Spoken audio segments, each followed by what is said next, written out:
Assalamualaikum warahmatullahi wabarakatuh. Perkenalkan, nama saya Firda Aulia Rahmah, NIM 1120065.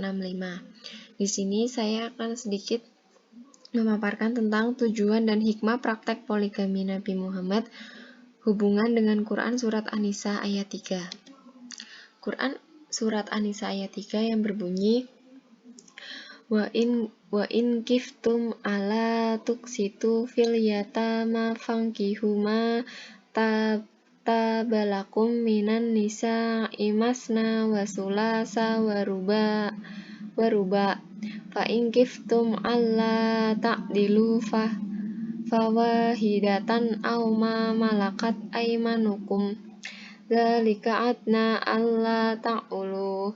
Artinya, dan jika kamu takut tidak akan dapat berlaku adil terhadap hak-hak perempuan yang yatim, bila mana kamu mengawininya, maka kawinilah wanita-wanita lain yang kamu senangi.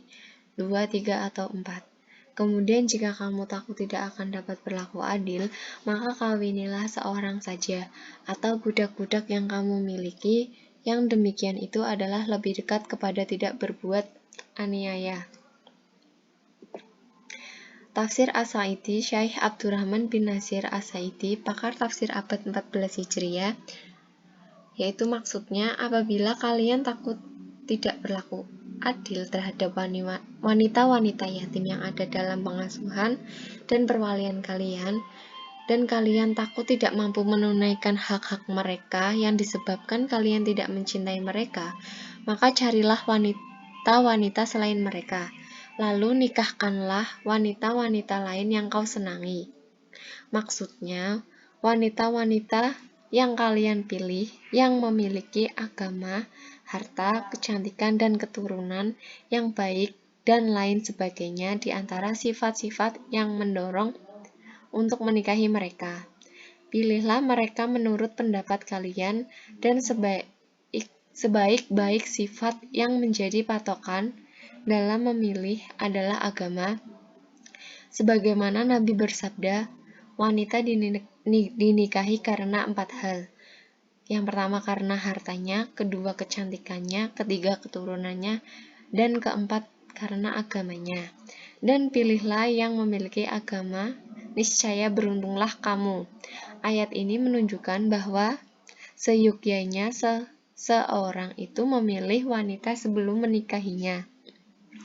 Bahkan syariat telah membolehkan baginya untuk memandang wanita yang hendak dinikahinya itu agar ia benar-benar mengetahui segala hal secara pasti tentang wanita tersebut.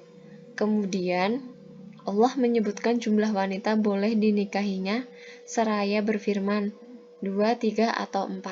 Maksudnya, barang siapa yang hendak menikahi 2 wanita, maka boleh ia lakukan. Atau 3 maka ia boleh lakukan, atau 4 maka boleh ia lakukan. Dan tidaklah boleh baginya melebihi dari jumlah tersebut. Karena ayat ini disebutkan dalam rangka menjelaskan jumlah yang paling banyak atau yang dibolehkan, maka tidaklah boleh melebihi apa yang telah Allah sebutkan berdasarkan ijma. Yang demikian itu karena seorang laki-laki terkadang tidak mampu menahan syahwatnya hanya dengan seorang istri. Oleh karena itu, dibolehkan baginya seorang istri lagi setelah seorang istri pertama hingga mencapai 4 orang istri.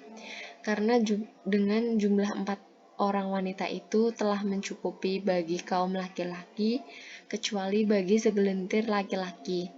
Walaupun demikian, hal tersebut dibolehkan baginya apabila ia merasa mampu untuk tidak berlaku zalim dan aniaya, dan yakin dapat memenuhi hak-hak mereka semua.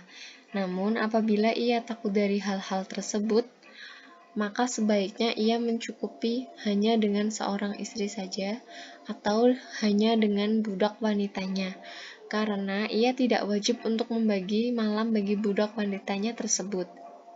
Yang demikian itu, yaitu mencukupkan hanya dengan seorang istri atau dengan budak wanita, adalah lebih dekat tidak berbuat aniaya. aniaya, yaitu berbuat zolim.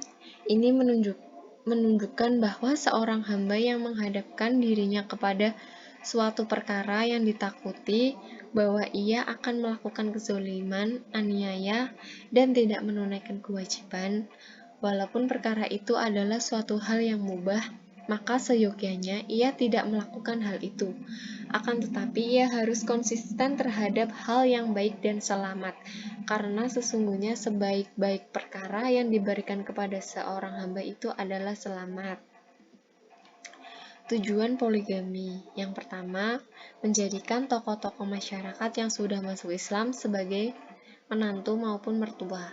Yang kedua, menikahi janda para sahabat yang wafat berperang atau syuhada.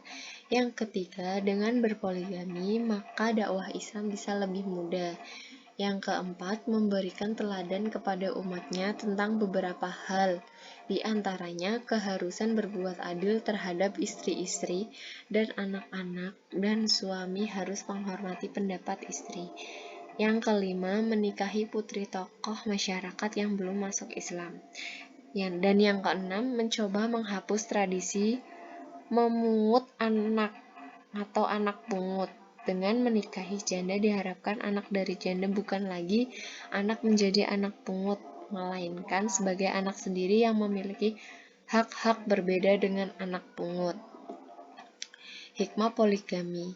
Yang pertama, hikmah tasyri'iyah atau pensyariatan, yaitu menghapus adat bid'ah at-tabaniyah, bid'ah mengangkat anak, menegakkan tradisi sendi Islam, dan melenyapkan tradisi jahiliyah. Yang kedua, hikmah taklimiyah atau pendidikan, yaitu untuk kepentingan pendidikan dan pengajaran agama dengan cara menjadikan istri Rasulullah sebagai guru-guru wanita dan memberikan pelajaran kepada kaum sejenisnya mengenai hukum-hukum agama. Yang ketiga, hikmah ijtimaiyah atau sosial dan kemanusiaan. Suku-suku yang wanitanya dinikahi Rasulullah akhirnya bergabung dengan beliau. Hubungan beliau dengan pembesar-pembesar Quraisy dari adanya perkawinan ini menjadikan tali persaudaraan menjadi kukuh serta membawa keberhasilan dakwah Rasulullah SAW. Dan yang keempat yaitu hikmah siyasiyah atau segi politik, yaitu mempersatukan suku-suku bangsa Arab yang sedang terpecah belah dan juga agar mereka masuk Islam. Sekian dari saya. Apabila ada kesalahan mohon dimaafkan. Wassalamualaikum warahmatullahi wabarakatuh.